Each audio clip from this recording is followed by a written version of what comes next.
और इस वक्त की बड़ी खबर आपको बता दें, दिल्ली से इस वक्त की बड़ी खबर मिल रही है। दिल्ली में ऑक्सीजन की किल्लत की वजह से 2 अस्पतालों ने कोरोना बेड में कटौती कर दी है। राजीव गांधी सुपर स्पेशलिटी अस्पताल में बेड कम किए गए हैं, 250 बेड कम किए गए हैं। यहां पहले 650 बेड पर कोरोना का इलाज हो रहा था और अब इस अस्पताल में 350 बेड ही रह गए, जबकि जीटीबी अस्पताल में भी बड़ी कटौती, 800 बेड की कटौती की गई है और यहां पर 1500 बेड पर पहले कोरोना मरीजों का इलाज हो रहा था, लेकिन अब जीटीबी अस्पताल में 700 बेड पर कोरोना मरीजों का इलाज हो रहा है। यानी बड़ी कटौती, दिल्ली के इन 2 बड़े अस्पतालों में कोरोना बेड्स में कटौती कर दी गई है। और वजह जो बताई जा रही है वो ये कि ऑक्सीजन की किल्लत की वजह से बेड्स की संख्या में कटौती। प्रियंका हमारे साथ जुड़ गई है ज्यादा जानकारी के साथ।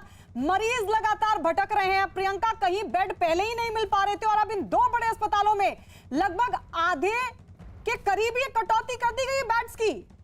जी बिल्कुल, और जिस तरीके से अभी दिल्ली में लगातार स्थिति बनी हुई है, जहां पर खास तौर पर ऑक्सीजन और वेंटिलेटर बेड्स को लेकर महामारी मची हुई है, लोग बेड्स को ढूंढ रहे हैं। उस बीच क्योंकि लगातार ऑक्सीजन की सप्लाई नहीं मिल पा रही है, बहुत बाधित है ऑक्सीजन की सप्लाई, रुक रुक कर आ रही है, ऐसे में इन सीट्स को कम किया गया है।